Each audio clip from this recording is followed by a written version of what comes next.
தசகம் 92. கர்மத்தோடு கூடிய பக்தி. பிரபுவே, வேதங்களால் விதிக்கப்பட்ட அனைத்து கர்மங்களும் பலனை எதிர்பாராமல் செய்ய வேண்டும் என்று வேதத்தில் கூறப்படுகிறது. ஆகவே கர்மங்களை உனக்கே அர்ப்பணம் செய்து பலனில் பற்றற்று இருப்பதால் ஏற்படும் ஞானத்தை நான் அடைவேனாக. வேதங்களால் தடுக்கப்பட்ட எந்த கர்மாவிலும் என் மனம், உடல், செயல் ஈடுபடுவதை தவிர்க்க முடியாது போனால் அதையும் ஞான ஒளி ரூபமான உன்னிடமே அர்ப்பணம் செய்து விடுவேன்.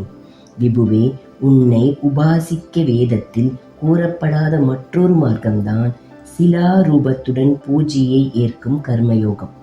அந்த லோகத்தில் அழகானதும் சுத்த சத்வ ரூபமான உனது சிலாமூர்த்தியை கல்லிலோ மண்ணிலோ மனத்திலோ ஏதாவது ஒரு விதத்தில் பக்தியோடு தியானிக்க வேண்டும். பிறகு மனதில் உன்னை நிறுத்தி தூய்மையான புஷ்பம், சந்தனம் மற்றும் நிவேதன பொருள்களினால் சிறந்த பூஜையை தினந்தோறும் செய்து கொண்டு உன் அருளை பெற வேண்டும். அறியாமையால் உன் கதைகளை கேளாமலும் நாம சங்கீர்த்தனம் செய்யாமல் இருக்கும் பெண்களும் சூத்திரர்களும் மன்னிக்கத்தக்கவர்கள். போகட்டும், அதற்கு நான் கவலைப்படவில்லை. ஆனால் உங்கள் திருவடிகளின் அருகில் வந்தும் அமைதியை நாடாமல் வாழும் பிராமண, சத்திரிய, வைஷ்யர்களை குறித்து நான் வருந்துகிறேன். அவர்கள் வயிற்றுப் பிழைப்புக்காக பிறர்க்கு பூஜைகளை செய்விக்கிறார்கள். உனது திவ்ய சரிதம் பலரால் பலவிதமாக உபதேசிக்கப்பட்ட பின்னும் உன்னுடைய கதைகளுக்கு செவி சாய்க்காமல் கல்வியாலும் உயர்குல பிறப்பாலும் கர்வம் அடைந்து செய்யக்கூடாத செயல்கள் அனைத்திலும் ஈடுபடுகின்றனர். அப்படிப்பட்ட நீச மனிதர்களுள் ஒருவனாக என்னை செய்துவிடாதே. பாவியான இவன் தன்னுடைய தீய நடத்தையை மறைக்க கிருஷ்ணா, ராமா என்று பிதற்றுகின்றான். மானம் கெட்ட இவனுடைய சொற்களால் உன் உற்றார் உறவினருடன் கூடி சொல்ல வேண்டியவை தடுக்கப்பட்டன.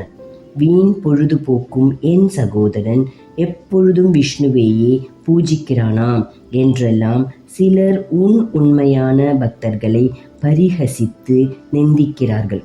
கேலி பேச்சுகளால் தூற்றுகிறார்கள். அத்தகைய நீசனை போல் என்னையும் செய்துவிடாதே. கிருதயுகத்தில் வெண்ணிறமுடைய முனிசிரேஷ்டர் வடிவில் தவங்களால் உன்னை பிரீத்தி செய்கிறார்கள். திரேதா யுகத்தில் சிவப்பு வர்ணமுடைய யஞ நாராயண வடிவத்தில் ஸ்ருக், ஸ்ருவம் முதலியவாக உபகரணங்களை ஏந்தியவராக பூஜிக்கின்றனர். துவாபர யுகத்தில் தந்திர மார்க்கங்களால் சக்கரமும் கதையும் ஏந்திய சியாமல வர்ணனாக சேவிக்கின்றனர். கலியுகத்தில் மனிதர்கள் நாம சங்கீர்த்தனம் முதலிய பஜனைகளால் நீலமேக வர்ணனாக உன்னை பூஜிக்கின்றனர். முராரியே, அத்தகைய கலிகாலமாகிய இது சிறந்து விளங்குகின்றது. இதில் மக்கள் நாம சங்கீர்த்தனம் முதலிய சுலபமான வழிகளில் விரைவாக உன் அருளை பெறுகின்றனர். கிருதயுகத்திலும் திரேதா யுகத்திலும் பிறந்தவர்கள் கூட இந்த கலியுகத்தில் பிறக்க ஆசைப்படுகின்றனர். அதிர்ஷ்டவசத்தால் இக்கலியில் பிறந்த எங்களை விஷய சுகங்களாகிற விஷரசங்களால் ஏமாற்றி விட வேண்டாம். விபுவே, கலியுகத்தில் பக்தர்கள் ஏராளமாக இருப்பார்கள். அதிலும் மிக அதிகமாக திராவிட நாட்டில் இருப்பார்கள். அந்த திராவிட நாட்டிலும் சிறப்பான புனித காவேரி தீர்த்தத்திலும் தாமிரபரணி கரையிலும் வைகை கரையிலும் மேற்கு நோக்கி பாயும் நதிக்கரையிலும் மிகுதியாக இருப்பார்கள் என்று பாகவதத்தில் கூறியிருக்கிறது. பிரபுவே, இவற்றின் நடுவில் பிறந்து உன்னிடம் சிறிதளவாவது பக்திரசம் அனுபவிக்கணுமான என்னை ஆசாபாசங்களால் கட்டி சுழற்றி விடாதே. உன்னிடத்தில் உண்டான என் பக்தியை பரிபூரணமாக்குவாய்.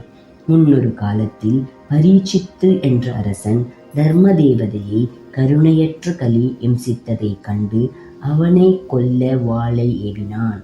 ஆனால் குணாகுணங்களின் சாரத்தை அறிந்த அந்த அரசன் அவனிடத்தில் பகவானை சேவித்து விரைவில் பேறு பெறலாம் என்னும் நற்குணமும் இருப்பதால் அவனை கொல்லாமல் விட்டுவிட்டான். கலியில் உன்னுடைய ஆராதனை விரைவில் பலனை கொடுக்கிறது. ஆனால் பாவத்தின் பலனோ விரைவில் பலிப்பதில்லை. மற்றும் கலிப்புருஷன் உன்னிடத்தில் பயந்தவனாகவும் இருக்கிறபடியால் மக்கள் உன்னை துதித்து ஆராதிக்கும் முன்பே கலிபுருஷன் நோய் முதலியவற்றால் அவர்களை பீடிக்கிறான். பிணி விஷயமாக நீ அவனை தண்டித்து என்னை காத்து அருள வேண்டும். புருஷோத்தமனே, இந்த கலிகாலத்தில் கங்கை, கீதை, காயத்ரி, துளசி, கோபி சந்தனம், சால கிராம பூஜை, ஏகாதசி விரதம் மற்றும் இறைவனின் நாமாவளிகள் ஆகிய 8 கலிகாலத்தில் எளிதாக உன் அனுகிரகத்தை பெருக செய்து மோட்சத்தை கொடுப்பவை என்று மகரிஷிகள் கூறுகிறார்கள். ஆகவே ஓ பரமாத்மா, அந்த 8லும் பற்றினை கொண்டவனாக என்னை செய்வாய். முழு முதற் பொருளே, பெரியோனே, குருவாயூரின் தலைவனே, எல்லா செயல்களையும் துறந்து உன்னையே அடைக்கலமாக அடைந்த பக்தன் தேவர்களுக்கும் முனிவர்களுக்கும் பித்ருக்களுக்கும் கடன்பட்டவனாகவோ அடிமைப்பட்டவனாகவோ ஆவதில்லை. நீயே அவனுடைய உள்ளத்தே இருந்து கொண்டு அவனுக்கு மற்ற கர்மாக்களை செய்யாமல் விட்டதனால் உண்டாகின்ற பாவங்கள் அனைத்தையும் நீக்குகின்றாய். இது திண்ணம். அப்படிப்பட்ட நீயே எனது பாவங்களால் உண்டாகின்ற துன்பங்களை தடுக்க வேண்டும். எனது உள்ளத்தில் பக்தியையும் உண்டு பண்ண வேண்டும்.